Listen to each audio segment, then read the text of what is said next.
All right, puppy parents, are you ready? We're diving deep into pit bull puppy training today. Love it. Let's say you've got your adorable 4-month-old Harley, right? Hooray. All paws and puppy breath.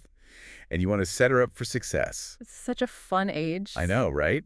It's like the prime time for puppy training. So that's where this deep dive comes in. It is. It really is. It's a pivotal point. At this age, Harley's like a sponge ready to soak up all the knowledge you can offer. It's like we're handing you the ultimate puppy training toolkit, Yes. but it's tailored specifically for a breed that's often, misunderstood. Yeah, and sometimes even me represented. Exactly. Yeah, We're all about positive reinforcement here. absolutely. And it aligns perfectly with how eager pit bulls are to please. Yeah. Imagine Harley's tail wagging double time when she knows she's made you happy.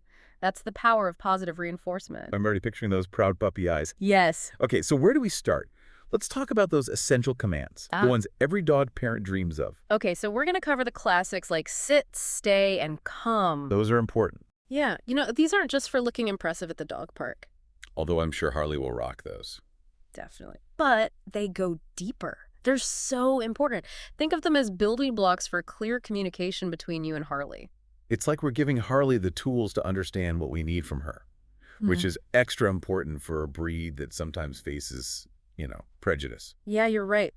When Harley masters these, you're not just teaching tricks, you're building a foundation of trust and understanding. And that can make a world of difference. Absolutely. Let's take leave it, for example.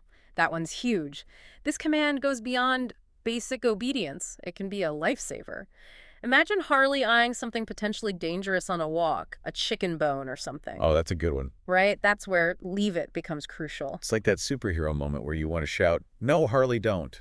Except you're actually speaking her language. Yeah, exactly. You're teaching her impulse control, which is essential for her safety and your peace of mind.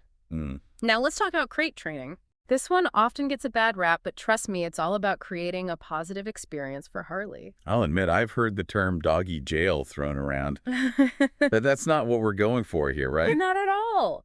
No way. Think of it this way. Pit bulls have a natural denning instinct. They crave a safe, secure space of their own. Oh, I didn't know that. So it's like we're tapping into their natural instincts. Exactly. By introducing the crate correctly, you're providing Harley with a haven, a place to retreat when she's feeling overwhelmed. And it can be a valuable tool for housebreaking, too. Okay, so den of zen, not doggy jail. I like it. Exactly. But how do we actually go about making the crate a positive experience? It's all about making positive associations. Instead of forcing Harley into the crate, we make it inviting.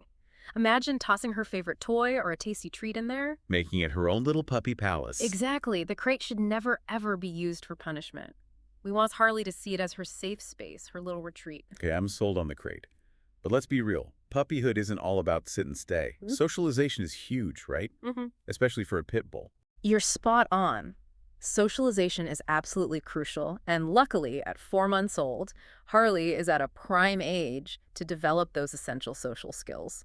We're talking about helping her navigate the world with confidence and grace. So it's about more than just preventing her from growing up to be a scaredy cat. Right. It's about so much more. It's about equipping her to live a full, happy life without fear or anxiety. And, for a pit bull, it's about breaking down those stereotypes and showing the world what a well-adjusted, friendly dog she is. I love that. So where do we even begin with all that? Think of it like we want to give Harley a superhero's confidence when facing the world. I love that. But the world can be a big, overwhelming place, even for us humans. How do we bring it down into manageable steps for a pup? That's right. We're not going to throw her a cage and expect her to fly. We got to start with controlled environments. Think puppy classes, where Harley can interact with other pups her age under the watchful eye of a trained professional. Like puppy kindergarten. Yeah, exactly. It's a safe space for her to learn, canine social etiquette. And don't underestimate the power of playdates with other vaccinated, well-socialized dogs. It's all about building those positive associations with other furry friends. So Harley can learn the art of the playbow and maybe make a new best friend. Exactly. Now, what about human interaction? We want her to be a friend to all, not the mailman's worst nightmare. You hit the nail on the head. It's not just about other dogs. It's about helping Harley build positive relationships with humans of all shapes and sizes. Imagine Harley confidently greeting your neighbor unfazed by their bright purple hat or their booming laugh. Okay, that's the dream. How do we get there, though? It's all about exposure. Introduce Harley to a variety of people, from children to seniors, always ensuring interactions are safe and positive. And don't forget about handling. Handling. Yeah, getting her used to gentle touches on her paws, ears, and tail early on will make vet visits so much smoother. It's like giving her a crash course in Humans 101. Right. So we've covered other dogs, we've tackled humans. What else is there? Don't forget about the environment itself. It's not just about who Harley interacts with, but where those interactions take place. Imagine taking Harley for a stroll through a bustling park. Skateboarders whizzing by, children laughing, dogs playing fetch. That sounds like a lot for a young pup to take in. Could be. But with gradual exposure, Harley will learn to take it all in stride. These varied environments become part of her norm, helping her build confidence and resilience. So instead of freaking out at the vacuum cleaner, she'll just give it a curious sniff and be on her way. Precisely. Now, speaking of adventures, let's talk about leash training. I have a feeling Harley has some strong opinions about where those walks should go. Oh, I bet she does. We've all seen those dogs dragging their poor owners down the street. We don't want that loose leash walking is the goal, right? Absolutely. But how do we teach a determined pit bull pup to resist the urge to pull? Positive reinforcement is key, along with a healthy dose of patience. It might seem counterintuitive, but the moment Harley starts to pull, we stop walking. It sends a clear message. Pulling equals a standstill. So no yanking or scolding. Just a gentle pause button on the walk. You got it. The moment she relaxes the leash, she gets rewarded with praise, a treat, and we continue on our merry way. It's like teaching her patience leads to exciting destinations. Here you go. Now, while we're on the topic of those early days, let's talk about those sharp puppy teeth. Ah, yes. The infamous puppy nipping. They're like little needles. It's completely normal, a natural part of puppyhood. That definitely something we need to address head on. Yeah, definitely. I love puppy kisses, Yeah. but those needle-sharp teeth are a different story. So how do we teach Harley that our hands are for petting, not biting? It all comes down to bite inhibition. Bite what now? Bite inhibition. It sounds more complicated than it is. It's basically a dog's ability to control the force of their bite. When puppies play together, they learn this naturally. If one puppy bites too hard, the other yelps and stops playing. Oh, so it's like their way of saying, hey, take it easy. Precisely. And we can mimic that same feedback. When Harley nips, we let out a high-pitched ouch and stop playing with her immediately. It might feel a little silly at first, but trust me, it works. We're speaking her language. Exactly. All right. And remember, it's always about teaching her what to do, not just what not to do. So when she starts chewing on something she shouldn't, like your new shoes. Let's not even joke about that. Right, those are off limits. The key is to immediately redirect her to an appropriate chew toy. And when she makes the switch, praise her like she's won the puppy lottery. We want to make chewing on those toys the most rewarding experience ever. So we're not just saying no. We're giving her a better option. Mm-hmm. I like it. Exactly. Okay, that makes a lot of sense.